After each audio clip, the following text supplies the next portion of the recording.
자, 이번 시간에 우리 한국의 교육의 서양적 기원을 교육사적으로 찾아보겠다는 그 이유는요.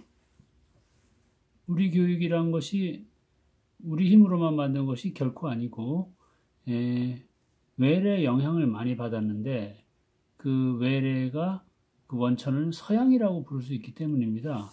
그러니까 이를테면 우리는 오랫동안 이런 외국 교육 체제의 영향을 많이 받았어요. 여긴 American Education 써 있습니다만 미국 교육도 서양 교육 발달사의 연장선상에서 서구 교육의 일원으로 볼 수가 있겠고, 이런 교육이 우리 교육을 해방 이후에 공식적으로 비공식적으로 엄청나게 영향을 줘서 지금의 우리 교육 제도라든가 교육적 실천, 교육적 내용이 결정된 바가 크거든요. 그래서 이 미국식 교육 또는 서구적 교육의 그 흐름을 이해하면 우리 교육이 어떤 면이 서구적인 면이 어떻게 왜 형성되는가를 잘 이해할 수가 있습니다. 그래서 오늘 그것을 짚어보겠는데 이 서구 교육을 역사가 참 서구 교육도 길거든요. 2000 수백 년 이상을 우리가 얘기할 수 있기 때문에 그것을 한두 시간에 다 총망라해서 설명한다는 것은 말도 안 되고, 그래서 서구 교육에 대한 이야기도 지난번에 우리의 동양적인 기원이 될 수 있는 유교 교육에 대해서 말한 것처럼 좀 선택하고 집중해서 제가 중요하다고 생각하는 면에 그쪽을 주로 이제 공을 들여서 설명을 많이 하겠는데, 그러다 보니까 아무래도 우리 수업에서는 서양의 역사의 흐름을 고대, 중세, 근대 이렇게 나눌 경우에 근대 교육의 이야기를 가장 많이 하게 되겠습니다. 왜냐하면 지금 우리가 살고 있는 현대의 바로 직전이 근대이기 때문에 17, 18, 19세기 등등에서 서구에서 어떤 교육적인 변화와 발전이 일어나는가를 이해할 때 지금의 우리 교육을 이해할 수 있는 측면이 굉장히 많기 때문이에요. 그래서 서구 교육을 보는 것인데, 물론 이제 우리가 지난번에 동양적인 교육 전통을 짚고 할 때도 오리엔탈리즘 거론하고 했습니다만, 당연히 서구 교육이 세계에서 가장 우수하고 우월하고 그래서 우리가 꼭 좇아야 할, 꼭 본받아야 할 어떤 그 절대적인 모델이라고 얘기할 수 있는 것은 당연히 아닙니다.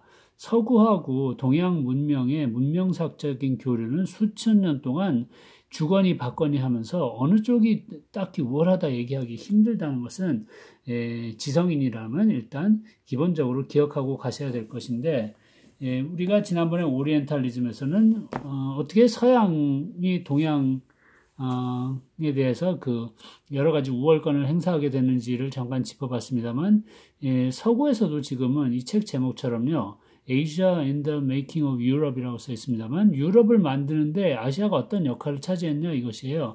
아래 그 이제 시카고 대학의 저자 이름 도널드 레치 교수 등등 이제 써 있습니다만, 여기 그림 보시면 아시겠습니다만 이제 중국식이 아니라 일본식 복식 같네요. 일본 문명 같은 것이 어떻게 또 서양에 영향을 끼쳤는지에 대해서 지금 이 네 번째 책이죠. 그러니까 시리즈로 굉장히 이제 두꺼운 책을 편찬하면서 서양 문명의 배경으로서 또 동양을 탐구하고 있습니다. 그러니까 이 문명사적인 교류라는 것은 상호작용해서 일어나는 것이지 반드시 절대적으로 서양인들 동양을 지배했다 그런 말을 할 수 없습니다만, 최근에 이르러서 서양이 우월했던 것을 또 거부하기 힘들다는 말씀입니다. 이건 지난번에 오리엔탈리즘 설명했을 때 말씀드렸던 에드워드 사이드 교수가 지은 책인데, Culture and Imperialism 이렇게 써있죠. 문화와 제국주의라는 말씀이 있는데, 이 사파를 보시면 제가 이 책 때문에 이 책을 내용 때문에 가져온 게 아니라 그림 보여드리려고, 이 서구인들이 어떤 승리자의 월계관을 쓰고 있어요. 아마 이 왼쪽에 이 월계관을 씌워주는 사람 아테네 여신인 것 같은데, 여기 이제 원주민처럼 보이는 흑인, 아시아인들이 이제 변방에 있습니다. 이쪽은 터키인처럼 보이고요. 그리고 여기는 서구인들이죠. 서구인들이 제국주의적으로 전 세계에 뻗어나가면서 전 세계를 식민지화했어요. 그러니까 이 최근에는 서구가 강력한 힘을 발휘해서 비서구권을 지배했다는 것을 우리가 역사적으로 잘 알고 있습니다. 그러면 원래 뭐 서구가 언제나 뭐 강했다는 것은 아니라 치더라도 서구는 최근에 무슨 힘으로 이렇게 비서구권을 전 세계를 장악하게 됐을까? 그 힘의 원천을 한번 생각해 보시죠. 이들이 무슨 힘으로 장악하게 됐을까? 이 사람은 군복인 것 같아요. 그리고 군사 훈장을 찬 것 같고요. 이런 힘이 아닐까요? 제가 자꾸 인형극처럼 이렇게 가져와서 우습습니다만 이런 힘, 군사력. 물론 얘는요, 이제 2차 대전 때 이제 서구인이 서구인을 상대로 살인 기계로 쓴 것이지만 그 이전에 범선이라든가 항해술 그리고 대포, 화약 등등으로 전 세계를 무력적으로 제패했었거든요. 그 무력의 군사력의 바탕에 뭐가 있었을까요? 이 제국주의의 바탕에 뭐가 있을까? 그것을 우리가 토론하며 여러 가지를 살펴보면 좋겠습니다만 제가 그냥 간단히 답을 드리고 가죠. 과학 기술이라고 할 수 있지 않아요? 자, 과학 기술은 당연히 이런 관점에서 보면 동양에서 더 먼저 발달했습니다. 그러나 최근 들어서는 그 발달의 양상이 최근 한 2, 300년 동안 서구에 집중됐었고 서구의 이러한 과학 기술은 과연 어디서 먼저 나왔는가? 그 원천이 무엇일까에 대해서 학자들이 지난 수세기 동안 여러 가지 토론을 벌려왔는데 그것에 대해서 제가 미국의 학부 서양사 개론 수업 수준에서 많이 이야기하고 있는 틀을 가지고 여러분께 좀 설명하겠습니다. 이 설명을 들으시면서 여러분이 서양의 교육의 발달의 역사의 고대, 중세, 근대, 고리에 대해서 조금 간단하게 요약적으로 조금 도식적으로 이해를 하고 넘어가실 수 있다는 그 이점이 있기 때문에 제가 간략히 말씀드릴게요. 언제나 도식적인 이해에는 위험이 따릅니다만 현실적으로 우리가 시간이 많지 않으니까 제가 서구 대학에서 인기 있는 관점을 가지고 잠깐 설명하고 가겠습니다. 자, 서양의 힘을 과학 기술에 있는 것으로 볼 때 그걸 제가 설명하기 위해서 잠깐 여기다가 그림을 그리고 갈게요. 잘 못 그리지만 대충 이렇게 해보겠습니다.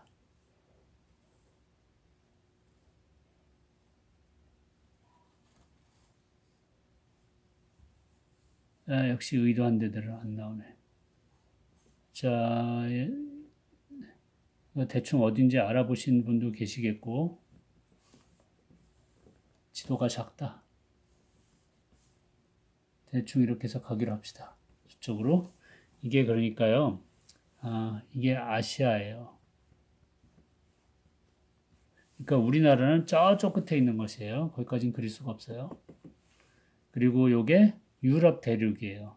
여기에 대충 우랄 산맥이란 것이 있고 우랄 산맥 이서를 우리가 유럽이라고 부르죠. 이건 스칸디나비아고 프랑스 사람 이베리아 반도 위에 여기 화내겠네요. 어쨌든 대충 이게 이베리아 반도고 이탈리아 이게 그리스 발칸 반도예요. 이게 지중해예요. 그냥 그렇다고 칩시다. 제가 이거보단 잘 그리는데 이 작은 칠판에다가 이렇게 멀리서 그리려니까 참 안 그려지네. 그리고 대충 여기에 이제 영국하고 아일랜드 있다고 치고요. 그러니까 이건 아프리카인 건 아시겠죠? 그리고 이제 이게 아랍입니다. 아라비아 반도. 자, 이 지도상으로 볼 때 여기 발칸 반도 그리스예요. 그리스 이제 북쪽에 자그마한 도시국가가 기원전 4세기에 있었는데 이 도시국가를 우리는 마케도니아라고 부릅니다. 글씨도 못 쓰네. 자, 이 마케도니아는 작은 도시국가였으나 그리스 전체에 대해서 나름의 패권을 차지하게 되는데 군사적인 면에서 패권을 차지했고 승전을 거둔 왕의 아들이 유명한 알렉산더 대왕이에요. 알렉산드로스라고 지금 교과서에서 쓰고 있습니다만 제가 입에 익어서 그냥 알렉산더라고 그럴게요. 이 알렉산더 대왕이 기원전 4세기경에 이쪽 페르시아 지역 사람들이 자꾸 이제 그리스를 침공을 하니까 아예 가서 얘네들을 본때를 보여주겠다 해서 군사를 이끌고 여기서 이제 원정을 나갑니다. 그래서 원정을 여기에 이제 이쪽이 지금의 터키예요. 여기가 보스포러스 해협이고 해협 건너서 페르시아 군대하고 싸우면서 연전연승하면서 점점 깊숙한 페르시아로 치고 들어가서 결국은 나중에는 쫓기던 페르시아의 황제 다리우스 3세는 도망가다가 죽었고요. 그래서 페르시아를 멸망시키면서 계속 갑니다. 어디까지 가냐? 이쪽 스텝 지역 지나서 여기에 히말라야 산맥 인근까지 간다는 것이에요. 그리고 그러다가 이제 내려오다가 여기에 여기서 이제 착각했다. 이쪽이 인도 지역까지 갔다가 더 멀리 가야 되네. 인더스강 유역에서 코끼리 군대하고도 싸우고 아랍 북부 지역 점령하고 그리고 나중엔 홍해 건너서 이집트 북부 지역까지 점령해서 군사적으로 거대한 제국을 건설하게 됩니다. 이 정벌로 이제 마케도니아의 알렉산더 대왕이 역사적으로 유명해졌는데 그런데 문제는 알렉산더 대왕은 30대 초반에 죽어요. 뭐 여러 가지 죽음의 학설이 있습니다만 그건 그렇다 치고 죽어서 이 대제국은 이만한 제국은 알렉산더의 부하 장수들한테 계승이 되지만 그들은 오래 버티지 못하고 큰 제국은 쓰러져 버리고 맙니다. 그래서 이게 군사 점령상으로는 그다지 오래 유지되지 않은 제국에 불과했으나 이것이 역사학적으로 가지고 있는 의미가 굉장히 깊다고 보는 것이 여기서 문화 교류가 일어났어요. 어떤 교류냐? 기원전 4세기에 여기 알렉산더 대왕이 이쪽으로 점령을 나가면서 알렉산더 대왕은 굉장히 특이한 사람입니다. 그 군사적인 천재라고도 볼 수 있음에도 불구하고 그러니까 연전연승을 거둬서 전쟁에선 이겼으나 점령한 땅을 군합발로 잔인하게 짓밟지를 않았어요. 그래서 점령한 곳곳마다 여기 오리엔트라고 부르는 이 지역에서 융화 정책을 펴서 문화적인 교섭, 상호작용 이런 것을 일으키고 가는 곳마다 그들의 그 문화적인 관습 이런 것을 존중해서 그들의 복식을 따라하기도 하고 가는 곳마다 너무 사랑해서 그곳에 공주들을 취해서 첩이 수십 명에 이르게 되고 등등 계속 문화 정책을 펴면서 가다 보니까 이질적 양자 문화가 결합하는 융화되는 그래서 새로운 것을 낳게 되는 그런 현상이 일어나게 됩니다. 근데 여기서 알렉산더가 가져간 동반한 문화가 무엇이냐 하면 잠깐 생각해 보실 게 알렉산더의 스승이 누군지 아시나요? 그리스의 유명한 철학자입니다. 아리스토텔레스예요. 자, 아리스토텔레스는 철학사를 잘 모르셔도 어디선가 들어보신 적이 있을 만한 유명한 사람이죠. 아리스토텔레스의 스승은 플라톤입니다. 서양 철학사 2000년이 플라톤의 각주에 불과하다라는 말을 할 정도의 대표적인 철학자 플라톤이죠. 플라톤의 스승은 소크라테스죠. 그러니까 우리가 상식적으로 알고 있는 소크라테스 같은 서양 철학의 아버지격인 인물서부터 플라톤, 아리스토텔레스, 알렉산더까지 그 위대한 인물들이 사제의 계보를 잇고 있는데요. 물론 알렉산더는 아리스토텔레스한테 철저한 철학 수업을 배운 것은 아니고 왕자 수업을 배우긴 했습니다만 아리스토텔레스가 끼친 영향은 강하다고 볼 수 있겠고 그래서 그한테서 받은 교육적인 여러 가지 영향도 있었다고 추정하는데 이곳에 이미 발전하고 있었던 고대 그리스의 발전된 철학, 문학, 과학 사상 이런 것이 이쪽으로 함께 퍼져나가게 돼요. 그래서 이것이 동방으로 퍼져나가게 되고 결국은 멀리 역사적으로 볼 때 중동 지역에서 그러니까 10세기가 지나도록 수세기가 지나도록 서양 고대 철학자들을 이쪽에서 재연구해서 발달시키는 그런 시원이 되게 됩니다. 그런데 여기 퍼져나가는 게 이쪽이 고급 문화라고 말씀드렸는데 그럼 여기 페르시아, 오리엔트는 무슨 원시 시대냐 하면 전혀 그게 아닙니다. 여기는 어떻게 보면 이쪽 그리스보다도 더 발달된 고급 문화를 사실은 가지고 있었어요. 그래서 대제국을 원래 형성을 했었거든요. 다만 이제 철학, 변론 이런 쪽에서 논리학 등등에서 이쪽이 상당히 두각을 나타냈을 뿐 이쪽도 법, 제도, 행정학 그밖에 상업적인 교류 등등에서 이쪽을 그리스를 압도하는 그런 정교한 문화를 이미 가지고 있었습니다. 그래서 여기서 일어나는 게 무엇이냐? 고급 문화의 충돌 같은 것이에요. 융합이에요. 이런 고급 문화의 융합을 이후의 역사가들이 이렇게 명명하게 됩니다. 이쪽에 써놓을게요. 헬레니즘, 문명 이렇게 부르게 됩니다. 그래서 헬레니즘에서 헬레는 고대 그리스인들을 부른 그들의 언어와 그들 사람들을 부른 헬라라는 명칭에서 나온 것이에요. 그래서 헬레니즘은 대체로 그 시기상으로는요, 정확히 쓰자면 보통 이렇게들 많이 봐요. 기원전 323년서부터 기원전 30년경까지를 헬레니즘 시대다. 뭐 이렇게 많이들 봐요. 이 연도는 이게 알렉산더 대왕이 죽은 해예요. 그리고 이것은 그리스가 아니라 나중에 이 그리스의 힘이 이쪽으로 로마 제국으로 넘어와서 로마 제국이 기틀을 잡게 되는 해를 30년, 기원전 30년이라고 봅니다. 이 시기를 헬레니즘 시기라고 부르게 됐어요. 이 헬레니즘 시기는요, 그러니까 이질적인 문명이 만나서 활발한 교류를 했거든요. 뭐 일종의 글로벌 문화 같은 것이 국지적으로 형성됐다라고 볼 수 있어요.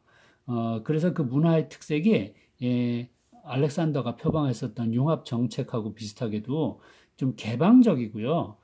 그리고 교류를 표방하고 그리고 서로 인정하는 또는 문화적인 상대주의적인 그런 입장을 많이 가지게 됩니다. 왜냐하면 그렇지 않고서는 일방적인 지배, 식민화 뭐 그런 것밖에 없을 텐데 그게 아니라 양쪽이 다 서로에게 가질 게 있다고 판단해서 물물 교환, 통상 이런 것들이 많이 일어나게 되죠. 그래서 그런 상행위가 일어날 때 중요한 게 무엇이냐면 내가 힘이 더 세니까 내게 더 좋아. 이런 그 무지막지한 판단 기준으로선 무역이 성립할 수 없겠죠. 그러니까 서로가 서로의 장점을 취하고 판단하기 위해서 같은 기준이 필요하기 때문에 도량형 같은 것이 굉장히 발달됩니다. 도량형, 그러니까 물건을 재고 물개를 달고 이러한 그 기준 마련이에요. 이런 기준 마련의 배경이 되는 정신적인 태도는 이성 존중 태도라고 볼 수가 있겠죠. 자, 이 시기는 이성을 존중했었던 전통이 강하게 자리 잡는 시대라고 역사가들이 이제 판단을 하고 있는 것입니다. 이 당시에 서양의 역사에서 그 철학사적으로 그 두각을 나타내는 학파는 이제 철학의 스토아 학파가 지금은 굉장히 그 엄격한 그 무엇이랄까 수련 같은 걸 중시하는 학파로서 우리가 기억하고 있습니다만 스토아 학파는 현실적인 삶의 지혜 같은 것을 많이 전해줬는데 그게 지금까지도 유의미하게 내려오는 유산들이 많이 있어요. 그래서 합리적이고 이성을 존중하는 이런 전통이 자리 잡게 되고 그리고 이때 이성 존중 전통의 분위기 속에서 서양의 과학 발달의 단초가 되는 여러 가지 또 문화적인 축적이 있었다고 보는 것입니다. 예를 들어서 기하학의 아버지처럼 불리는 유클리드가 이 시대 사람이고요. 그리고 또 유명한 아르키메데스도 헬레니즘 시대의 사상가이자 과학자입니다. 두 사람의 그 후대의 서양 과학 발전에서의 영향력은 지대하다라고 볼 수밖에 없겠죠. 자, 그래서 간단하게 말씀드려서 이 시기의 헬레니즘 문명이 이 이후에 2000년 지나도록 서양의 이성 존중 전통과 그 바탕에서 일어난 과학기술 발달의 역사적인 요람이 됐다라고 이렇게 표현할 만하다는 말씀이에요.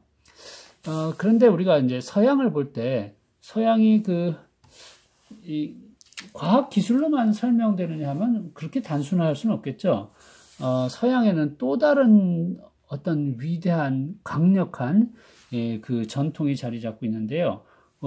그걸 제가 또 배경을 좀 말씀드리면 이 시기보다 더 일찍 시기에 이쪽에 아시아 오리엔트의 이쪽 지역에 정확히 말하기 힘들지만 정확한 시기도 말하기 힘들지만 정말 수천 년 전에 굉장히 그 독특한 개성을 지닌 그 부족이 살았는데 그들이 이쪽에서 초원 지역에서 점점 이주를 해 갑니다. 이 이주해가는 이 무리의 족장 이름을 아브라함이라고 불렀어요.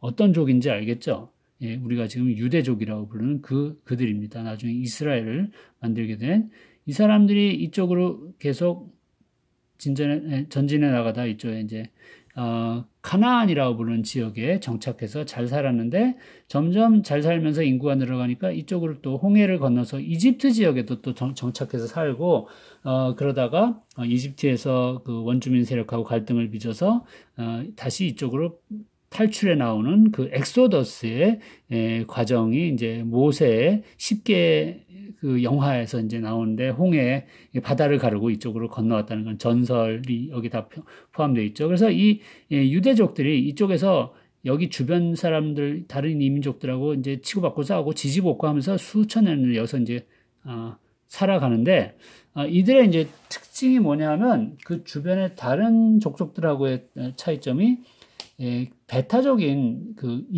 일신교를 숭상한다는 것이에요. 그러니까 여호와라는 유일신을 숭배하는 배타적인 종교를 가지고 있었는데 그 종교적인 결집력이 굉장히 강한 것으로 보고 있고 그리고 다른 족속들은 그 종교의 이제 멤버십을 가질 수가 없는 것이죠.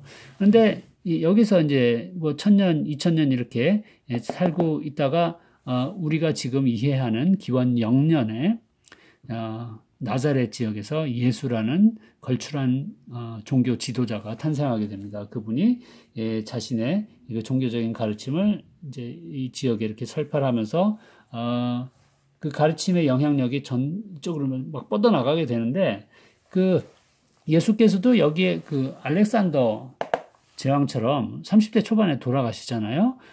돌아가시고 나서 이 예수의 가르침을 예수의 제자들, 우리가 사도라고 부릅니다. 사도들이 지중해 전역의 도시 국가들로 목숨을 걸고 전파하게 됩니다.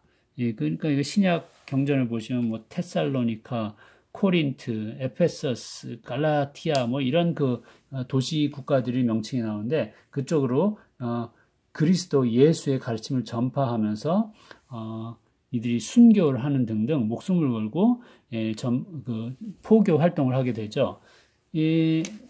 그래서 결국은 여기 이탈리아의 로마 제국의 수도에서 예수의 가르침이 인기를 얻게 됐고 점점 퍼져나가게 돼서 결국은 처음엔 굉장히 핍박을 받고 그 초기 기독교인들이 콜로세움에 가서 그 글래디에이터한테 죽고 사자밥이 되고 이런 것들은 뭐 과거에 그 작품에서 많이 등장합니다만 나중엔 결국 이게 로마 제국의 국교화 돼 버립니다.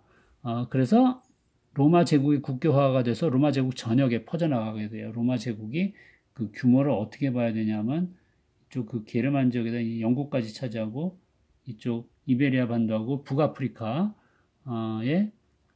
오리엔트 지역까지 해가지고 여기가 이 거대한 지역이 로마 제국이라고 볼 수 있거든요. 그래서 예수는 비록 짧게 살다 가셨지만 그들의 사도가 지중해 전역에 퍼뜨린 예수의 가르침은 세월이 감에 따라서 유럽 전역으로 퍼져나가게 됩니다. 자, 이 문명을 또 이후의 사가들이 이렇게 다른 이름으로 많이 부르게 됐습니다. 헤브라이즘 문명 이렇게 부르게 됐죠. 이쪽 카메라 밖으로 나갔네. 저 살짝 영어로 이제 영미 사람들은 히브리즘 이렇게 읽습니다만 우리나라 교과서에서 헤브라이즘이라고 쓰더라고요. 이 헤브라이즘 문명은 제가 의도적으로 빨간색으로 표기를 했는데 그러니까 이성을 존중하는 헬레니즘 문명하고 대조해 볼 때 이들은 이성이 아니라 신앙심을 존중하는 문화다. 뭐 이렇게 표현할 수가 있겠죠. 시야에 자꾸 안 들어오네. 자, 보시면 같은 문명에서 태동된 문명의 줄기인데 파란색의 헬레니즘하고 헤브라이즘하고는 그 분위기가 사뭇 다르다는 것을 눈치채실 수가 있겠습니다. 요거의 연장선상에선 과학이 발전했고요. 요거의 연장선상에선 기독교 교회가 발전하게 됩니다. 자, 생각해 보세요. 과학기술과 기독교 잘 어울리나요? 둘이 상통하나요? 둘이 사이가 좋을까요?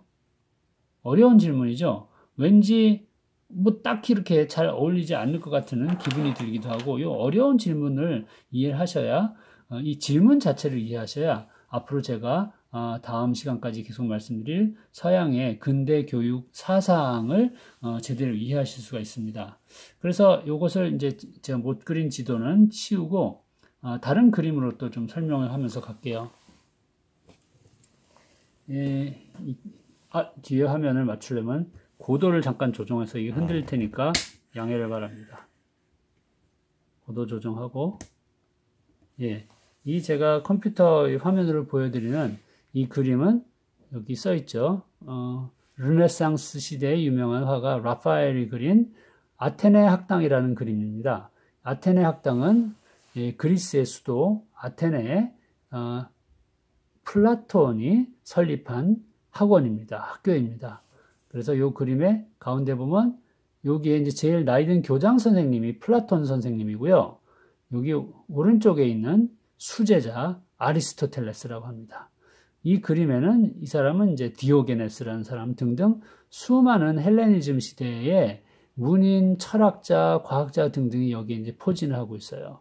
이것을 후대 16세기에 이 화가가 그린 것입니다. 이 그림은 바로 헬레니즘 문명의 분위기를 잘 나타낸다라고 얘기를 할 수가 있겠어요. 대표적으로 플라톤, 아리스토텔레스도 등장을 했습니다만, 철학자들이 나왔습니다만, 이들은 여기서 공부하고 연구를 하고 있는 것입니다. 그러니까 공부하고 연구하기 위해서는 중요한 게 무엇이냐 하면 대화를 해야 되는데, 중요한 건 논리고 이성이에요. 뭐 억지를 쓴다고 공부가 되는 것은 아니니까요. 그래서 서로 이성적인 힘으로 서로를 설득하고 같이 합의된 도달점으로 가기 위해서 논리적으로 토론하고 이런 모습이 여기서 나타난다고 볼 수가 있겠고, 워낙 유명한 그림이라 여러분 여기저기 뭐 참고서 표지 같은 데서 보셨을 겁니다. 이것이 헬레니즘 문명을 상징적으로 나타낸다고 볼 수 있는 반면에 이 아래 또 그림 하나 보시면 이것은 아래 그 화가 써놨죠. 아까 라파엘처럼 르네상스 시대의 천재 화가 미켈란젤로가 그린 최후의 심판이라는 그림입니다. 최후의 심판이 무엇일까? 아시는 분은 아시겠지만 모르신 분 계실까 봐 설명해 드리자면 요 분이 돌아가셨는데 다시 돌아오신 거예요. 이분이 누구냐? 이분이 예수 그리스도예요. 예수 그리스도께서는 원래 깡 말랐는데 어떻게 이렇게 몸이 좋아지셨나 이제 의심이 가시겠지만 천국에 갔다 오셨기 때문에 좋아지셨겠죠. 자, 재림 예수입니다. 다시 돌아오신 예수님이에요. 뭐하러?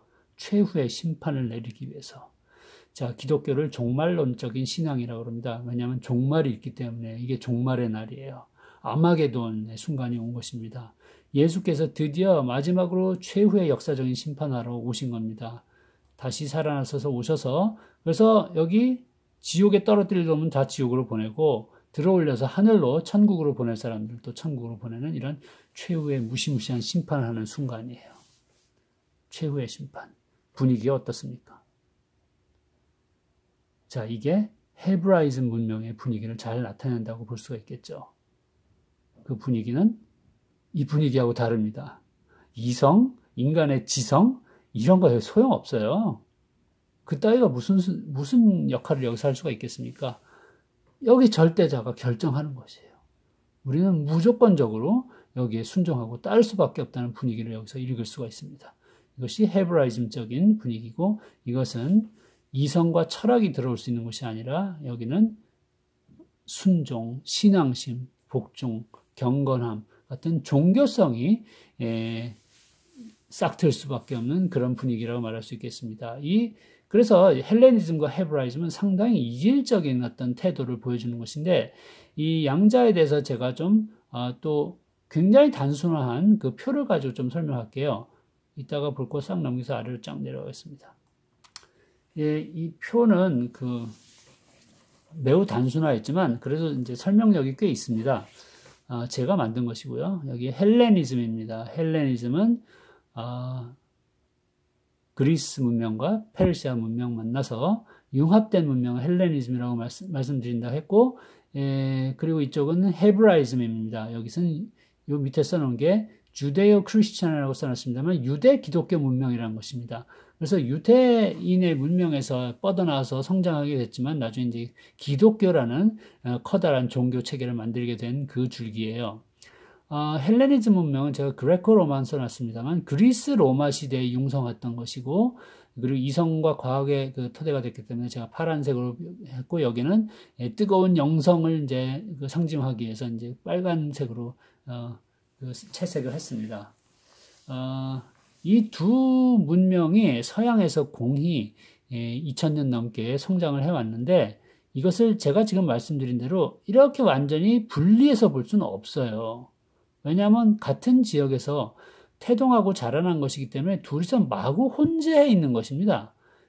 그래서 사실 이것을 이렇게 구분해서 보게 된 것도 그다지 오래지 않고 19세기에 이제 독일의 역사학자 드로이젠이라는 사람이 이 헬레니즘이라는 용어를 처음으로 쓰기 시작하면서 서양 문명에서 이러한 줄기 하나를 이제 뚜렷하게 구분해서 끄집어낸 그런 이야기들이 그 이후에 퍼져나가게 됐어요. 그래서 헬레니즘의 또 대조되는 또 다른 측면으로서 기독교를 강조한 이런 역사 해석이 또 하나가 줄기를 형성하게 됐고, 이래서 두 가지 줄기로서 서양을 보는 그런 일종의 관습이 생겼을 뿐, 서양을 어느 한 면으로만 도저히 볼 수가 없고요. 두 개가 이렇게 갈라지지도 않습니다. 둘이는 사실은 2000년 이상 동안 숱한 상호 작용을 해왔고 영향을 주고 받아왔다고 말씀드릴게요. 그래서 이게 이렇게 실선이 아니라 이렇게 뭐라고 해야 되나, 이렇게 서로 통한다는 것을 보여주는 이런 줄로 표시해 놨습니다. 그리고 이 줄기는 옛날서부터 지금까지 뻗어왔기 때문에 고대, 중세, 근세라고 제가 시대 구분을 해놨고요.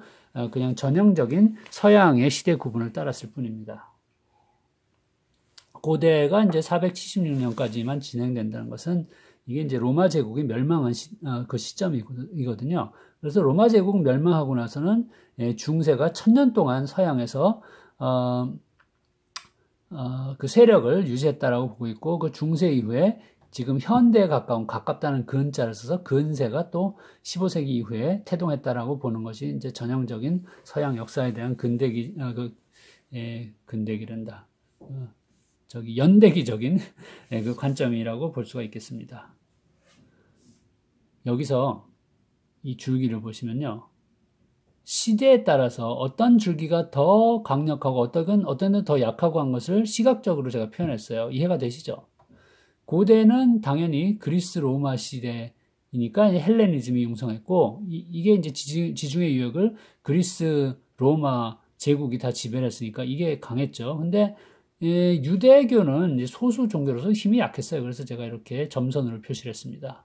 그런데 로마 제국이 멸망하고 나서 중세가 돼서는 이 전통이 약해진 것이에요. 그리고 여기서부터는 유대의 후예인 기독교 전통이 강력하게 서양을 지배하게 됩니다. 제가 여기 써놓은 건 크리스덤입니다. 이것은 기독교 왕국이라는 뜻을 가지고 있어요. 그래서 서구는 기독교 왕국이 된 것이나 다름없다고 볼 수 있는데, 그런데 이런 1000년의 기조가 또 달라지는 것이 여기 14세기, 15세기 경에 일어난 이제 르네상스라고 썼습니다. 르네상스는 새로운 그 문명의 전기를 가리키는 말로서 그 뜻이 재생, 부활 이런 뜻을 가지고 있어요. 그러니까 르네상스는 뭐가 부활했다는 것이냐면 중세 1000년 동안 잠겨져 있었던 그리스 로마 또는 헬레니즘적인 문화가 다시 부활한 것을 르네상스라고 얘기합니다. 그래서 중세 동안은 소크라테스, 플라톤 등등의 유럽에서 별로 이렇게 힘을 많이 못 쓰고 잠겨 있었다가 이때 다시 인기를 끌고 부활하게 된 것을 르네상스라고 부르면 되겠습니다. 그런데 중세에는 기독교 왕국을 형성하면서 교황청이 세속 군주한테도 영향력을 뻗칠 정도로 기독교 교회가 엄청나게 세었던 시기였는데, 르네상스 이후엔 점점 그 세력이 약해졌어요. 레포메이션이라는 것은 종교 개혁을 얘기합니다. 그러니까 마틴 루터가 일으킨 종교 개혁 때문에 나름의 그 어떤 반짝하는 힘을 쓰긴 했지만, 그러나 이 시대 이후에는 유대 기독교 문명은 아무래도 이쪽에 르네상스 이후에 발흥한 인본주의적 문명보다 힘이 좀 약해졌다고 볼 수 있겠고, 그리고 이 르네상스 문명의 연장선상에서 과학기술이 발달했다고 볼 수 있겠고, 그 최후의 그 소산물은 현대 대학, 연구기관 등등이라고 보겠고요. 그리고 이쪽의 줄기에서는 교회가 지금까지 유지되어 오고 있습니다. 자, 이 그림을 가지고 제가 말씀드릴 수 있는 것은 굉장히 2000년의 역사를 너무 단순화해서 말씀드린 것이니까 숱한 예외가 있을 것이라는 것은 예상하시기 바라고요. 우리가 그 근대 교육에 대해서, 서양 교육에 대해서 제가 두 가지 범주로 말씀드릴 수 있는데, 하나는 사상이고 하나는 제도라고 썼습니다. 사상은 생각이죠. 제도는 어떤 틀 같은 것이고요. 그러니까 요즘 말로 하면 제도, 이것은 하드웨어 비슷하고요. 사상은 소프트웨어 비슷합니다. 자, 그러면 교육에 있어서 소프트웨어와 하드웨어가 무엇인지 이제 짐작을 해보신다면 교육 사상, 이념, 그리고 교과서 내용, 이런 게 소프트웨어예요. 근데 그것을 어떠한 학교 제도에서 어떠한 행정 조직을 통해서 어떤 학제를 유지하면서 실행하느냐 등등은 여기 하드웨어에 속하게 되겠습니다. 그래서 우리가 근대 서양의 교육에 대해서 하려면 이 두 가지 범주를 다 이해해야 되겠으나 그 두 가지를 따로 설명할 수밖에 없는 이유가 이 하드웨어에 속하는 제도는 이 2000년의 역사를 물려받았다고 얘기하기는 매우 힘들다고 봐야겠어요. 왜냐하면 지금까지 역사학자들이 보기에 이 고대 그리스 로마 시대 또는 고대 유대교 시절에 어떤 학제 같은 게 지금까지 살아남은 건 없다라고 보는 거예요. 그러니까 유명한 그리스 시대 아까 보신 아카데미라든가 플라톤의 아카데미라든가 리케온이라든가 아리스토텔레스가 만든 또는 로마의 공민학교라든가 등등은 이때 로마 제국 멸망하면서 다 사라져 버려요. 중세를 생존하지 못해요. 버텨나지 못해요. 그래서 이때 다 없어졌다고 보는 것이고 우리가 이해할 수 있는 서양의 근대 교육 제도는 이때 태동한 것이 그 시초다라고 보겠다라는 역사학자들이 많습니다. 그러니까 9세기에 중세이죠. 성당에 딸린 성당 부속 학교입니다. 그 그림을 제가 위에 있는 것을 보여드리자면 이런 것입니다. 이게 성당에 딸린 학교에서 그러니까 이 성직자들 교육하는 데 있어서 이런 체제를 쓴 것이에요. 여기 앞에 선생님이 있죠. 교과서 같은 게 있죠. 그리고 여기 학생들이 있습니다. 선생님이 학생들한테 이렇게 일대다로 교습하는 그런 내용이고 이러한 형태와 이것을 유지하던 학제가 그 이후에 계승이 돼서 나중에 근대 교육제도로 발달하게 됐다라는 해석이에요. 그래서 제가 여기다가 여기 시점을 이렇게 그림을 그려놨고 또 그 바로 위에 그림도 보시면요. 이것은 중세 시대에 11세기 이후에 발전한 대학교의 커리큘럼이에요. 대학의 커리큘럼을 삼학사과라고 부르는데 여기에 그 삼학사과가 다 표기되어 있습니다.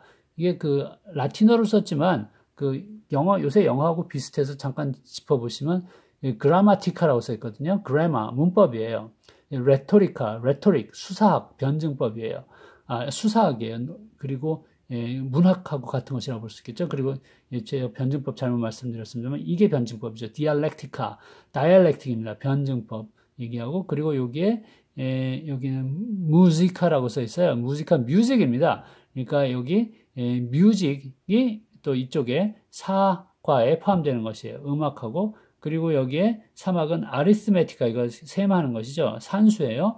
그리고 게오메트리아 이거 지오메트리 기하학입니다. 그리고 아스트로노미아 천문학이죠. 그래서 산술, 기하, 천문학이 또 이공계통의 3과를 만들게 됩니다. 3학을 만들게 됩니다. 그래서 이것이 현대 인문계열하고 이공계열의 대학교 교육과정의 그 기원이 되는 그 형태라고 보시면 되겠어요. 소크라테스도 있고 플라톤도 있네요. 자, 이런 중세적인 교육제도의 영향이 지금까지 남아서 여기 제가 대학은 안 넣습니다만 이때 영향이 지금까지 내려오고 있다고 볼 수 있겠고 교육제도는 그럼 그 시원이 중세에 있다고 볼 수 있는데 사상은 그렇지 않다고 보는 것입니다. 근대 교육사상은 이 긴 줄기하고 이 긴 줄기가 합해져서 이루어졌다고 보는 것이에요. 그러니까 헬레니즘적인 이성 존중의 전통이 근대 교육사상에 들어왔고 헤브라이즘적인 신앙 존중의 전통 또한 여기 들어왔다는 것입니다.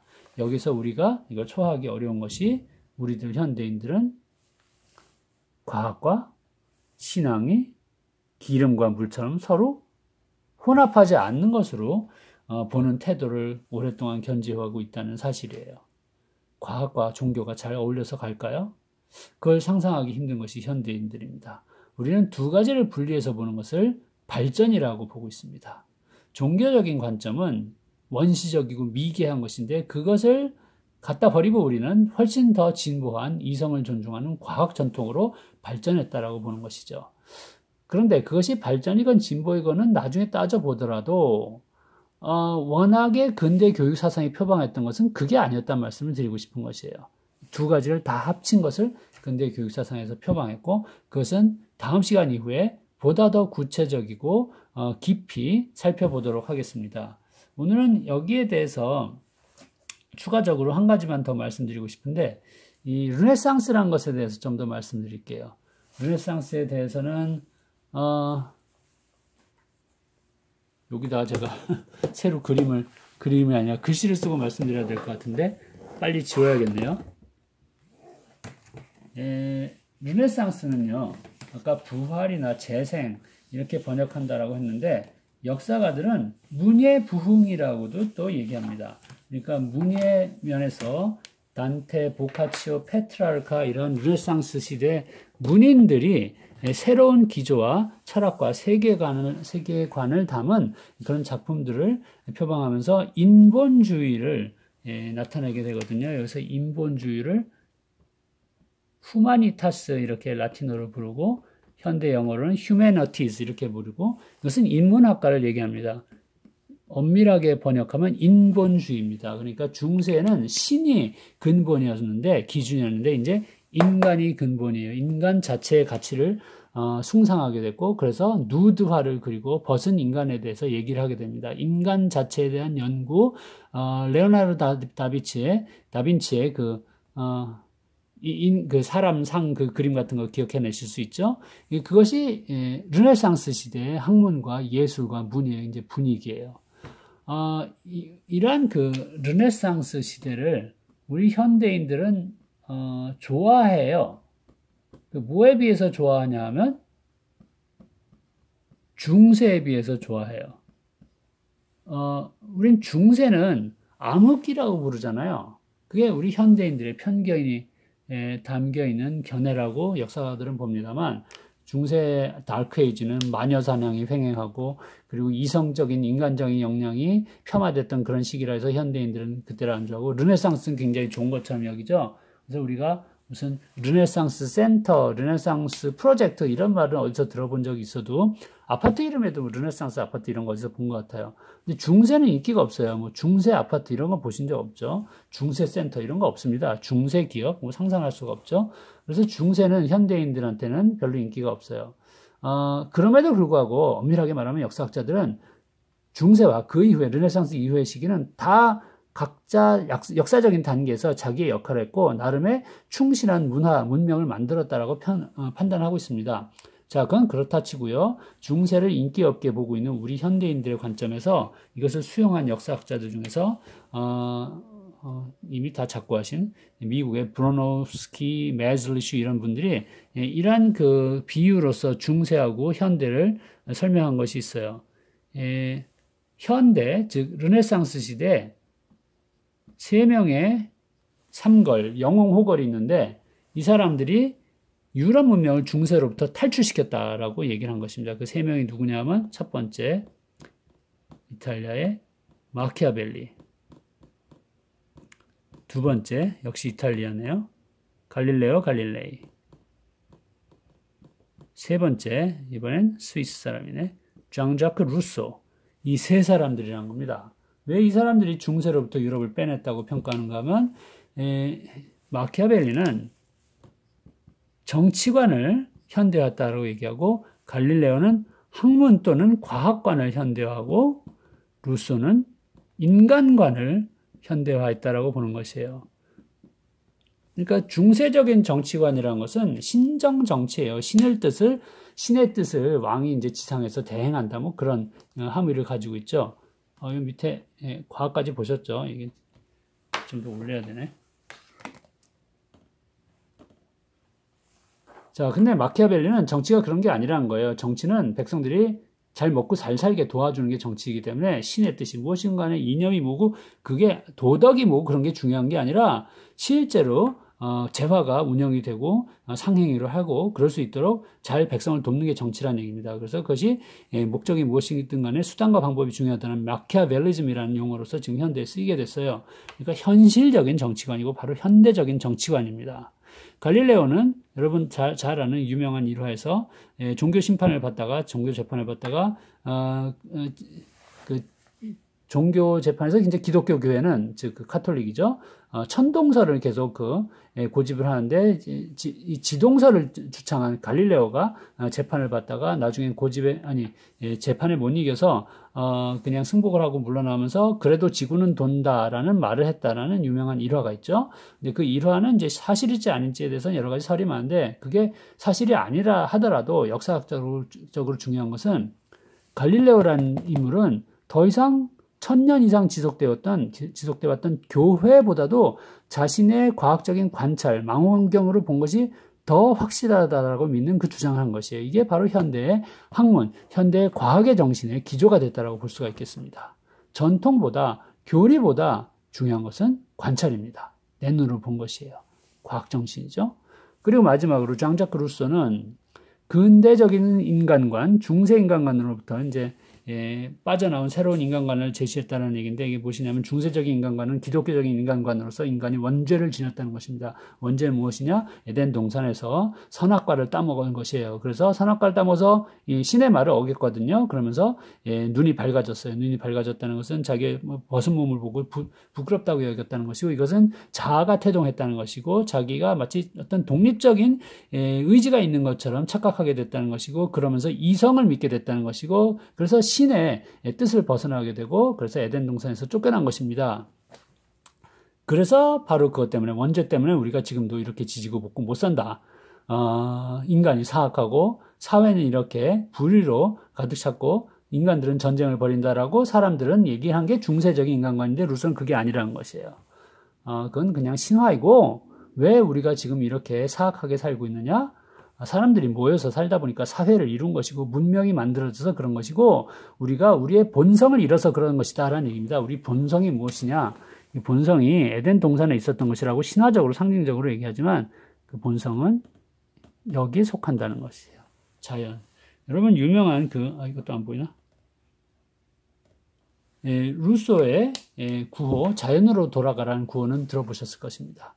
자, 그래서 신 중심이 아니라 자연과의 관계성에서 인간을 파악하는 새로운 인간관을 루소가 제시했고, 이것은요 앞으로 저하고 살펴보실 근대적인 서양 교육 사상의 핵심적인 내용이 됩니다. 그래서 이것은 다음 시간 이후에 살펴보실 거예요.